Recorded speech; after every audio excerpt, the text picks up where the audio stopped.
요한일서 4장 4절. 그들은 자녀들아 너희는 하나님께 속하였고 또 그들을 이겼나니 이는 너희 안에 계시니가 세상에 있는 자보다 크심이라. 그들은 세상에 속한 고로 세상에 속한 말을 하매 세상이 그들의 말을 듣느니라. 우리는 하나님께 속하였으니 하나님을 아는 자는 우리의 말을 듣고 하나님께 속하지 아니한 자는 우리의 말을 듣지 아니하나니 진리의 영과 미혹의 영을 이로써 아느니라. 사랑하는 자들아 우리가 서로 사랑하자. 사랑은 하나님께 속한 것이니 사랑하는 자마다 하나님으로부터 나서 하나님을 알고 사랑하지 아니하는 자는 하나님을 알지 못하나니 이는 하나님은 사랑이심이라. 하나님의 사랑이 우리에게 이렇게 나타난 바가 되었으니 하나님이 자기의 독생자를 세상에 보내심은 그로 말미암아 우리를 살리려 하심이라. 사랑은 여기 있으니 우리가 하나님을 사랑한 것이 아니요 하나님이 우리를 사랑하사 우리 죄를 속하기 위하여 화목 제물로 그 아들을 보내셨습니다. 사랑하는 자들아 하나님이 이같이 우리를 사랑하셨은즉 우리도 서로 사랑하는 것이 마땅하도다. 어느 때나 하나님을 본 사람이 없으되 만일 우리가 서로 사랑하면 하나님이 우리 안에 거하시고 그의 사랑이 우리 안에 온전히 이루어지느니라. 아멘. 여러분 사도 요한은 사랑의 사도라고 하잖아요. 그래서 요한 1세에도 사랑에 대해서 굉장히 많이 나옵니다. 그러나 세상에 속한 말로 사랑을 이해하면 오늘 읽은 이 성경 말씀은 정말 해석할 수가 없는 말씀이 됩니다. 분명히 말씀을 하고 있죠. 5절에 보면 그들은 믿지 않는 자들은 세상에 속한 고로 세상에 속했기 때문에 세상에 속한 말을 한다는 거예요. 사랑에 대한 말을 해도 세상에 속한 가치관으로 사랑을 말하는 거예요. 보편적인 내가 너를 너무 좋아하고 너를 아끼고 너를 위해서 내 목숨까지 내어준다. 그러면 뭐예요? 사랑하는구나 이렇게 받아들입니다. 이렇게 세상에 속한 말로 사랑을 이야기하고 이해하면은 안 된다라는 거죠. 그건 완전 세상적인 거고 하나님과 상관이 없는 거고 진리의 말씀이 아니라는 거예요. 그래서 어떻게 해야 됩니까? 6절 보면 우리는 하나님께 속하였으니 하나님을 아는 자는 우리의 말을 듣고 우리의 말이라는 것은 그 사도들의 말, 예수님의 제자들의 말이죠. 그러니까 예수님이 하시는 말씀을 이해하고 들으려면 조건이 있는데 하나님께 속해야 된다는 거예요. 하나님께 속하지 않은 사람은 진리의 말씀을 듣지도 못하고 무슨 소리인지 이해도 못한다라는 거예요. 하나님께 속한다라는 것은 다른 말로 하면 나를 하나님이 받아주신다라는 거예요. 나라는 존재를 하나님께서 어떻게 한다고요? 그대로 너는 내 자녀다, 내 아들이다 하면서 나를 받아주시는 상태가 뭐냐? 하나님께 속한 상태예요. 네. 여러분, 사람이 이 땅에 태어나서 가장 시급하고 중요한 문제가 뭔지 아십니까? 내 목숨이 죽고 사는 게 아니에요. 내 건강 문제도 아니고 취업이나 시집 장가가는 것도 아닙니다. 인생에게 있어서 가장 시급한 중요한 문제는 창조주시오 심판자시오 주권자이신 하나님이 나를 지금 받아주시느냐 안 받아주시느냐가 문제예요. 이게. 아멘. 여러분 자신 있게 말할 수 있습니까? 지금 얼마 전에 이재명 대통령께서 미국에 갔죠. 트럼프 대통령을 만났어요. 근데 강대국과 약소국의 그런 괴리감을 많은 사람들이 느꼈을 거예요. 미국이 워낙 강대국이다 보니까 미국 대통령의 한마디에 정말 벌벌 뜹니다. 이런 상황이 좋은 상황이 아니죠, 사실은. 그래서 많은 다른 나라의 국가 원수 총리들이 이렇게 가면서 눈치를 봐요. 그래서 미국이 트럼프가 그 사람을 받아주냐 안 받아주냐에 따라서 한국과의 경제가 왔다 갔다 한다는 거예요. 지금 많은 사람들이 마음에 엄청난 상처를 안고 살아가는 수많은 사람들이 있는데 그게 뭐냐면 부모가 자식을 버렸어요. 부모가 자녀를 안 받아줘요. 그런 자녀들은 부모의 받아들임 거부감 속에 살아간 자녀 엄청난 상처를 안고 삽니다. 연인 관계도 마찬가지죠. 내가 서로를 사랑하다가 서로 이제 세상적인 기준입니다. 한 사람이 그를 받아주지 않아요. 그를 버려버려요. 너하고 관계가 없다. 난 더 이상 너를 상종하지 않겠다. 그렇게 사람으로부터 거부당하는 것. 여러분, 입사할 때, 입사하면 학교에 합격한다든지 입사하는 걸 왜 좋아합니까? 야, 저 학교가 나를 받아줬다라는 거예요. 저 회사가, 저 대단한 회사가 나를 직원으로 받아줬다고 그렇게 좋아하는 거예요, 사람들이. 떨어지면 왜 낙심합니까? 수용이 안 돼서 받아들여지지 않았다라는 거예요. 그러니까 사람들 속에 인생에 있어서 가장 큰 문제는 누군가가 아니면 집단이나 사회가 권력자가 나를 받아주느냐, 내가 버림받느냐, 받아들이지 못하느냐, 이 문제라는 거예요. 그런데 국가나 사회나 개인 그 누구보다도 사람들이 고민하지 않아요. 이 심각성을 몰라요. 하나님께서 나를 지금 안 받아주고 있다라는 거예요. 지금 창조주세요. 나를 지으셨어요. 나를 창조하시고 나의 생사화복을 주관하시고 나의 영혼의 천국과 지옥을 결정지어버리는, 죽고 나서가 아니에요. 지금 살아계신 하나님이 나라는 존재를 받아주고 있지 않아요. 지금 하나님이 나를 거부하고 계세요. 너는 나와 상관이 없다고 하세요. 그런데 사람들은 행복해지려고 해요.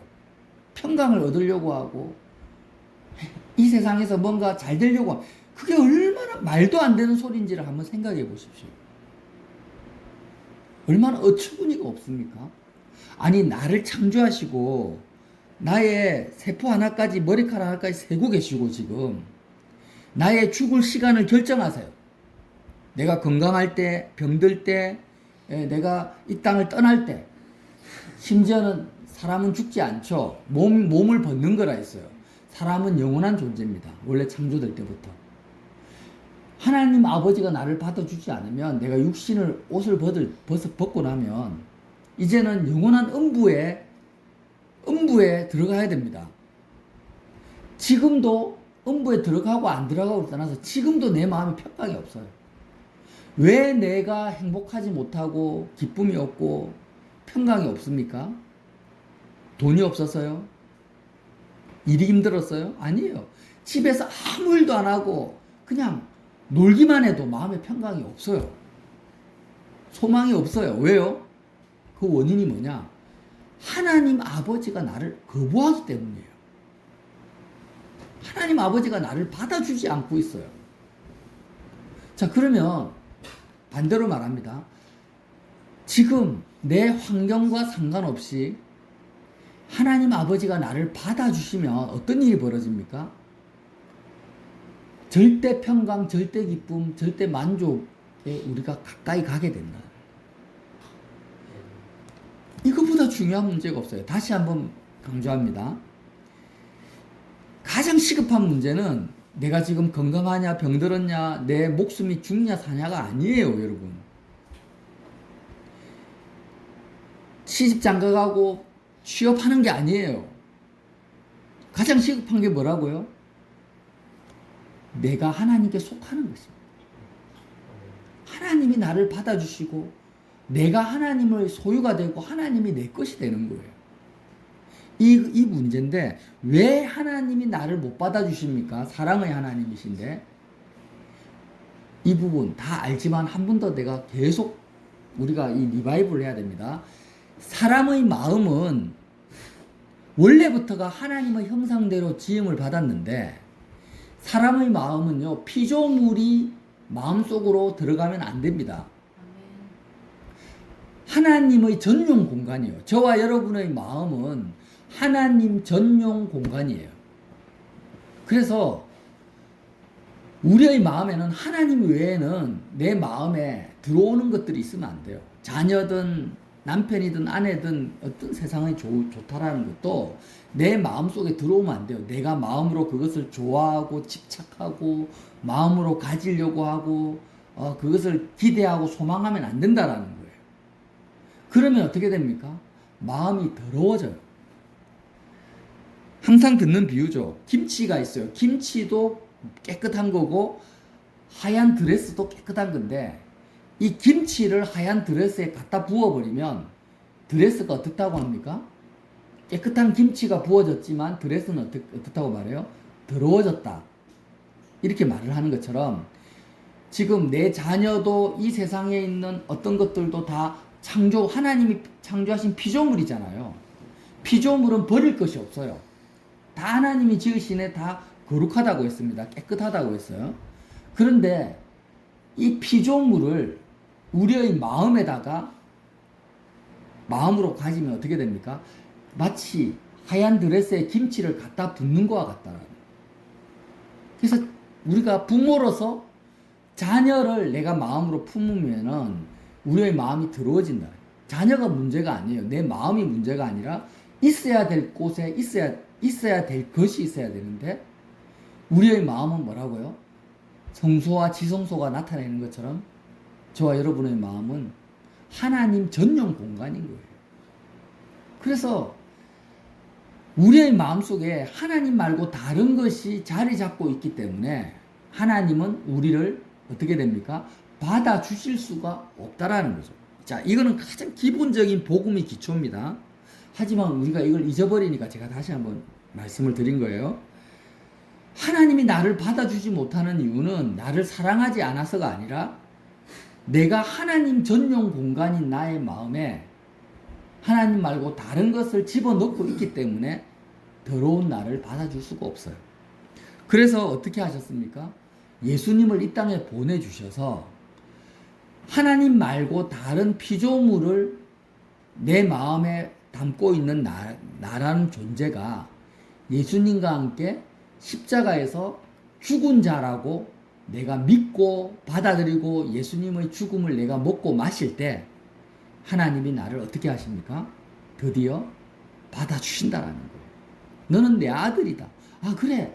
너의 마음속에 나 여호와 말고 다른 것을 품고 있고 사랑하고 있고 좋아하고 있는 너라는 존재가 어린 양 대신 예수와 함께 죽었다고 너가 믿냐? 너를 세상에 속한 너, 세상을 담고 있는 너가 십자가에서 내 아들 예수와 함께 죽은 자라고 너가 믿냐? 그러면 나는 이제 너를 나의 아들로 내가 너를 받아줄 수가 있다.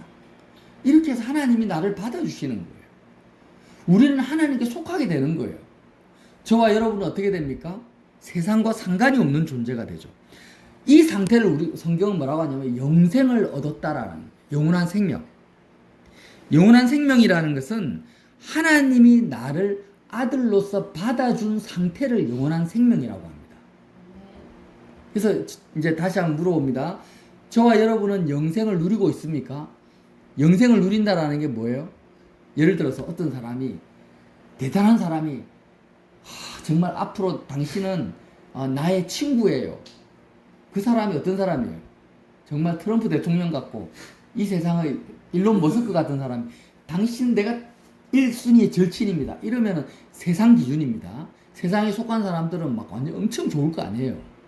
그런데 창조주 하나님이 나를 향해서 아무개야, 너는 이제 내 아들이야. 내가 너를 책임질게. 너의 영원을 책임질게. 이렇게 하면 그 사람은 걱정할 것이 무엇이며 염려할 것이 무엇이며 걱정 근심이 있을 수가 없는 거예요. 그 사람의 인생은 이미 끝났어요. 이미 성공으로 끝나버린 거예요. 더 이상 무엇을 바란다라는 겁니다. 하나님이 나를 받아주시는데, 내가 하나님께 속했는데, 하나님이 내 건데 더 이상 무엇을 바라며 무엇을 염려하며 무엇을 이제 구한단 말입니까? 더 하나님 많이 가지는 것 외에는, 하나님은 가져도 끝이 없잖아요. 그거 외에는 이제 더 이상 바랄 것이 없는 거예요. 이렇게 하나님께 속한 자들은 이제 뭘 한다라는 거예요? 사랑을 할 수 있다라는 거예요. 여러분, 사랑은요, 하나님께 속한 자만이 할 수 있는 거예요. 하나님을 가진 자, 하나님이 내 아들이라고 하나님께 받아들여진 자만이 할 수 있는 것이 뭡니까? 사랑이에요. 그래서 하나님께 속하지 않은 사람에게 사랑을 기대할 수가 없어요. 사랑을 이야기한다라는 것은 있을 수가 없는 거예요. 하나님께 속하지 않은 자가 아무개가 나에게 와서 나는 당신을 사랑합니다라고 말하는데 그것은 사랑이 아닙니다. 성경적 사랑 아가페가 아니고 뭐냐? 나는 당신을 이용하겠습니다. 나의 욕망을 위해서 당신을 이용하겠습니다. 이 말이에요. 사랑이 아닙니다. 사랑은 누구만이 할 수 있다고요? 하나님께 속한 자만이 할 수 있는 유일한 것이 사랑. 그럼 사랑이 뭡니까? 자, 너무너무 감사한 것은요, 이제 제가 온전히 누리지는 못해요. 근데 너무 감사한 것은 그 각자마다 어떤 오늘 그 십자가 복음 안 들어보셨죠? 일요일 말씀. 이스라엘 백성이 광야로 나왔는데 하나님 자체를 얻으려고 안 하고 뭘 가지려고 합니까? 삶의 조건을 구하잖아요. 그래서 계속 이 땅에서 무엇을 먹을까, 무엇을 입을까, 더 좋은 조건을 구합니다. 삶의 조건만을 구하다가 결국에는 광야에서 멸절당했다. 오늘 아침 말씀이에요. 그런데 이 삶의 조건이라는 것은 다른 말로 하면 나의 기준입니다. 나의 기준. 각자의 기준이에요. 그러니까 사람은 이스라엘 백성의 기준을 가지고 있는 거예요. 다른 말로 하면 어떻게 해야 됩니까? 사람은 잘 먹어야 되는데 돈을 많이 가져야 되는데 건강해야 되는데 이렇게 살아야 되는데 이 기준이라는 것은 세상 기준인데 세상의 법익과 규칙과 윤리와 도덕과 가치관, 신념이 전부 다 기준입니다. 그러니까 저와 여러분이 이 세상 안에 갇혀 있다라는 증거가 뭐냐면 어떤 기준을 가지고 있는 거예요. 그러니까 회사에 출근을 하면은 사장들은 사업이 잘 돼야 된다, 돈을 많이 벌어야 된다는 기준을 가지고 있잖아요. 직원들은 여기서 승진해야 된다, 인정받아야 된다라는 기준을 가지고 있어요. 이런 각자의 기준 속에 내가 갇혀 있는 게 뭐냐? 그게 뭐예요? 세상에 갇혀 있다라는 거예요. 저와 여러분이 이게 삶을 살다가 자꾸 내가 어떤 기준을 가지고 있어요. 자꾸 사람을 보는데 이 사람은 지금 어떻습니까? 저 사람은 너무 이기적이야. 저 사람은 너무 욕심이 많아. 그래서 난 저 사람 싫어.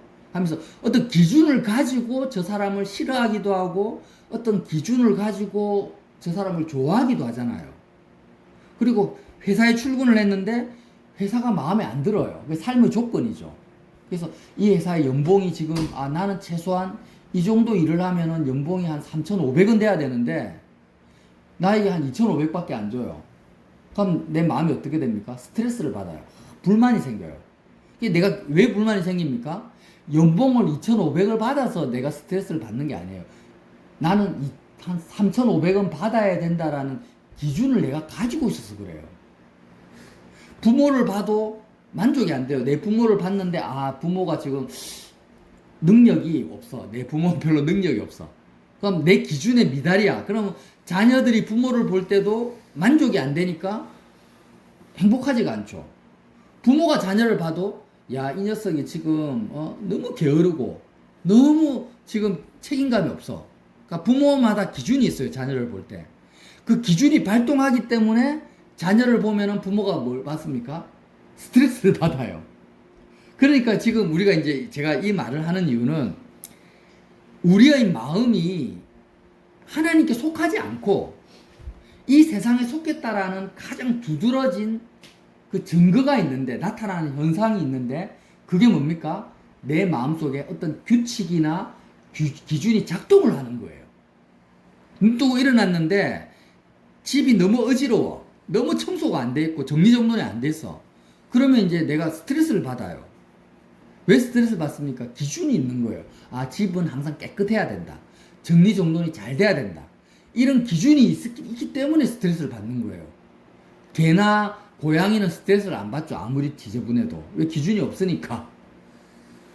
그러니까 자, 제 말은 더럽게 살아라, 정리정돈 하지 마라, 이 말이 아니고, 저와 여러분이 이 땅을 살아가면서 많은 이제 내 자신의 영혼의 어떤 영적 상태를 진단을 해야 돼요. 진단을. 어떤 진단? 내가 지금 하나님께 속했냐 아니면 세상에 속했냐를 분별을 해야 돼요. 저와 여러분의 그 영적 상태를 분별해야 되는데, 그 상태를 분별하는 가장 좋은 그 분별이 어디서 나타나냐면, 내가 어떤 기준을 가지고 있는 거예요. 틀을 가지고 있어요. 아, 사람은 이래야 돼. 부모는 이렇게 살아야 돼. 자녀는 이래야 돼. 그러니까 사람을 볼 때마다 기준을 가지고 보니까 뭘 안 합니까? 무조건적인 사랑이 안 돼요. 왜? 저 사람은 마음에 안 드는 거야. 너무 지저분해. 저 사람은 너무 돈이 없어. 가난해. 무식해. 저 사람은 너무 인격이 뭡니까? 인격이 수준 미달이야. 너무 이기적이야. 그러니까 사람을 볼 때마다 사람을 보는 기준이 있고 틀이 있어요. 회사에 가도 회사의 기준이 있어요. 내 자녀를 보거나 가정을 보거나, 지금 우리 대한민국을 볼 때도 대통령을 봐도 너무 마음에 안 들어요. 아, 나는 보수야, 진보야. 우리 대한민국은 이렇게 돼야 돼. 경제 상황은 뭐 경제가 잘 돌아가야 돼. 그러니까 전부 다 사람마다 스트레스를 받고 힘들고 마음의 평강이 없고 불안하고 하는 모든 것은 다 어디서 옵니까? 세상에 갇혀 있었어요. 내가 하나님께 속하지 않아서 그래요. 근데 하나님께 속하지 않았다는 증거가 뭡니까? 내가 아직 내 기준, 내 틀, 도덕, 가치관, 신념에서 세상의 말에서 못 벗어나는 거예요. 즉, 그 말을 하는 거예요. 자, 다시 한번 읽어보겠습니다. 4절. 자녀들아, 너희는 하나님께 속하였고, 그러니까 하나님께 속했다라는 건 하나님이 주시는 기준밖에 없는 거예요. 하나님의 주체성만이 유일한 기준인 거예요. 또 그들을 이겼으니, 누구요? 세상에 속한 자들, 세상의 기준과 가치관과 신념을 가지고 있는 그 사람들에게 굴복하지 않았다라는 거예요. 이는 너희 안에 계신 이가 세상에 있는 자보다 크심이라. 자, 자녀는 잘 돼야 돼. 시집장가를 잘 가야 돼. 나는 육체는 건강해야 돼. 이런 어마어마한 세상의 그 어마어마한 그 가치관보다 더 큰 분이 하나님이십니다. 그걸 이겼다라는 거예요. 여러분, 세상을 이겼다라는 말의 의미를 아시겠죠? 자, 그들은 세상에 속한 거로 세상에 속한 말을 한다. 세상에 속한 말을 한다라는 것은 세상이 제시하는 기준과 법과 규칙과 윤리와 도덕과 가치관과 신념에 속한 말을 하는 거예요. 그들은 세상에 속한 거로 마음이 세상에 갇혀 이 땅에 속해 있어요. 그래서 세상에 속한 그 말이라는 것은 언어인데, 언어는 사상과 철학을 다 포함하고 있습니다. 그래서 세상이 그들의 말을 들어요. 예를 들어서 세상 사람들끼리 말을 합니다. 자녀가 좋은 학교에 입학해야 된다라는 기준을 가지고 있어요. 그래서 그 자녀가 서울대에 입학을 했어. 그래서 나는 정말 서울대 자녀가 입학해서 너무 좋아 하니까, 그 세상에 속한 그 사람은, 그 기준을 가지고 있는 사람은 뭐라고 합니까? 와, 부럽다.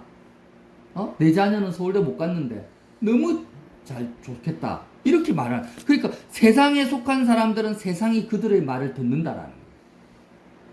세상의 가치관과 기준대로 서로 말을 하니까 이해가 되고 그렇게 교통이 되는 거예요.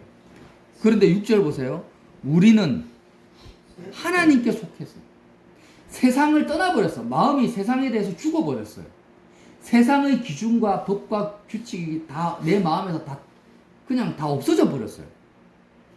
거대한 여리고성 같은 그런 세상의 장벽들이 언어와 가치관과 기준이 다 무너져 버렸어요.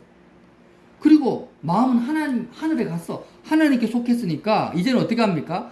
하나님을 아는 자가 됐어요. 하나님이 어떤 분인지를 알아요, 이제. 그 하나님을 아는 자들은 누구의 말을 들어요? 우리 말을 들어요. 예수님의 말을 들어요. 세상에 속하지 않은 지금 이 요한 1서의 말을 듣고 하나님께 속하지 아니한 자들은 이 우리 말, 성경의 진리의 말씀을 듣지 아니하나니 진리의 영과 미혹의 영을 이로써 안다라는 거예요. 그러니까 내 자녀는 유명한 아주 좋은 대학에 가고 대기업에 취업해야 되는데 이런 기준을 가지고 있는 부모가 있다고 봐요. 그러면 대부분 그렇죠. 근데 이제 십자가 복음을 알고 있는 부모가 이렇게 말하는 거예요. 내 자녀가 지금 대학에도 못 가고 취업도 못 하고 빌빌거리고 있는데 거기에 대해서 아무런 스트레스를 안 받아. 그 부모가. 그러면 세상에 속한 부모들은 복음 하나님께 속한 그 부모를 이해할 수 있겠습니까? 왜 저 사람은 스트레스를 안 받지? 왜 그 자녀가 어떻게 살아가든지 그거에 상관없이 기쁘게 살지? 이해를 못 하는 거예요. 그래서 뭐라고 합니까? 우리의 말을 듣고 하나님께 속하지 않은 자는 우리의 말을 듣지 않는다라는 거예요. 이로써 진리와 미혹의 영을 안다라는 거예요. 자, 이런 관점에서 뭐라고 합니까? 사랑하는 자들아. 7절에 우리가 서로 사랑하자. 사랑은 어디에 속했다고요? 하나님께 속했다라는 거예요. 저와 여러분이 하나님께 받아들여지고 세상의 그 기준을 떠나야 됩니다. 세상의 틀을 벗어나야 돼요. 우리의 마음이 세상에 속하면 안 돼요. 예수님과 함께 세상에 대해서 죽어버리고 하나님께 속한 자가 될 때만이 비로소 우리는 뭘 할 수 있습니까? 사랑을 할 수 있다라는 거예요. 세상 기준을 가지고 있는 상태에서는 그 누구도 사랑할 수가 없어요. 그건 사랑이 아닙니다. 세상 기준이 무너져야 돼요. 여리고성이 무너지듯이. 사람을 볼 때 세상의 가치관과 기준으로 사람을 이미 판단하고 있어요. 저 사람은 이래야 돼, 저래야 돼, 이렇게 해야 돼. 그런 틀을 가지고서는요, 절대 사랑할 수가 없어요. 그래서 사랑이라는 것은 뭐냐면 세상 기준이 없고 하나님께 속한 자에게 하나님의 생각과 주체성이 그 사람을 통해서 나타나는 것이 사랑이라는 거예요. 자, 이제 말씀을 정리할게요. 사랑이 뭐다? 지금 내가 세상에 속하지 않았어요. 세상에 대해서 죽은 자라고. 세상에 대해서 죽은 자의 자의식을 내가 가지고 살아요. 그리고 나는 하나님께 내가 받아들여졌다라는 그 만족과 기쁨 속에 있습니다. 그 상태에서 내가 사람을 접할 때 하나님의 그 주체성이, 하나님의 생각과 기준이 나를 통해서, 내 은행 심사를 통해서 나타나는 것이 뭐예요? 사랑이라는 거예요. 그래서 자, 7절 사랑하는 자들아 우리가 서로 사랑하자. 다시 말하면 세상을 벗어나서 하나님의 주체성이, 하나님의 생각과 하나님의 기준이 나를 통해서 서로에게 나타나자 이 말이에요. 우리가 서로 사랑하자라는 거죠. 이해가 되시죠? 그래서 사랑은 어디에 속했다고요? 하나님께 속한 것이니 사랑하는 자마다 하나님의 생각과 뜻이, 하나님의 주체성이 그를 통해서 나타나는 자마다 하나님으로부터 나서, 하나님으로부터 났다라는 것은 하나님이 그를 통해서 나타난다라는 거예요. 하나님으로부터 나서 하나님을 알고 사랑하지 아니하는 자, 하나님의 주체성이 나타나지 아니하는 자는 하나님을 알지 못하나니 이는 하나님은 사랑이십니다.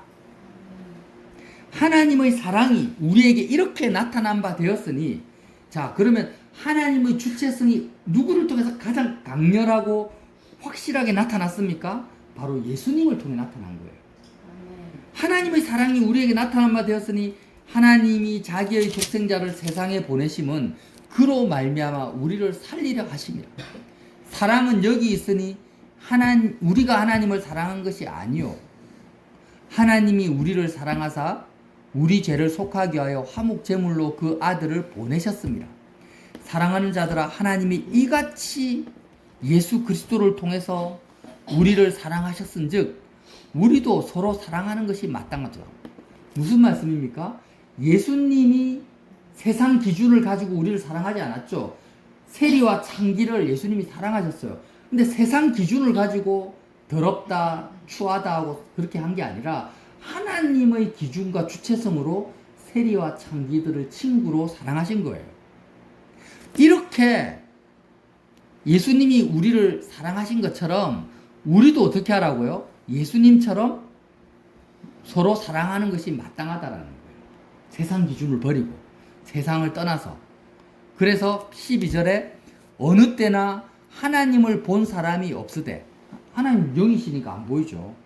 그런데 만일 우리가 서로 사랑하면, 저와 여러분이 예수님과 함께 세상에 대해 죽은 자가 되어서 하나님께 속한 자가 되어가지고 하나님의 주체성이, 하나님의 생각과 뜻이, 하나님의 기준이 각자에게, 우리 서로에게 나타나면 어떻게 된답니까? 그게 우리 서로 사랑하는 건데, 하나님이 우리 안에 거하시고 그의 사랑이 우리 안에서 온전히 이루어진다라는 거예요. 세상 사람들이 볼 때 하나님이 눈에 안 보입니다.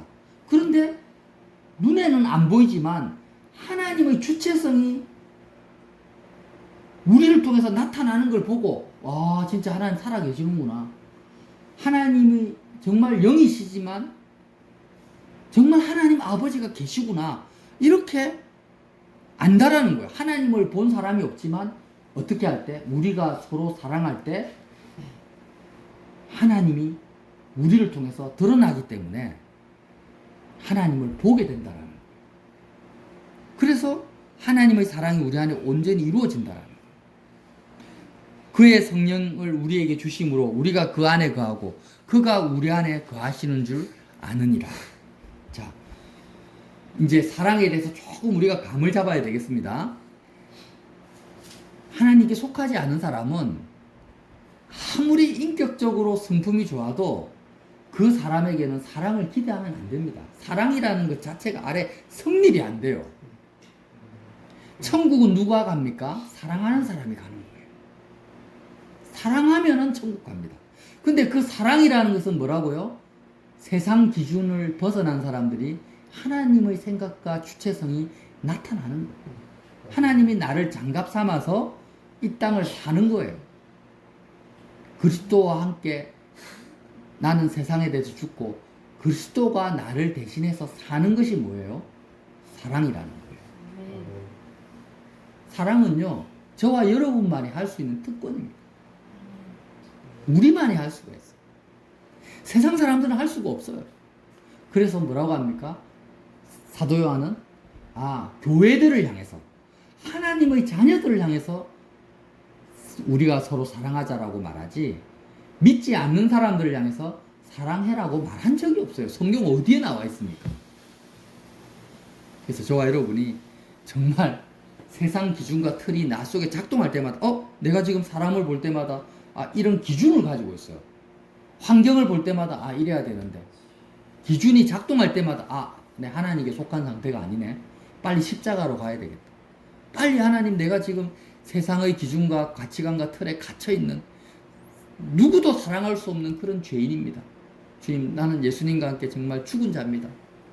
나는 이제 세상에 속한 자가 아닙니다. 나는 하나님께 속한 자입니다. 하나님, 나를 받아주세요. 나는 하나님은 내 거예요. 이렇게 해서 하나님만 확 끌어안는 거예요. 십자가 예수님 끌어안고.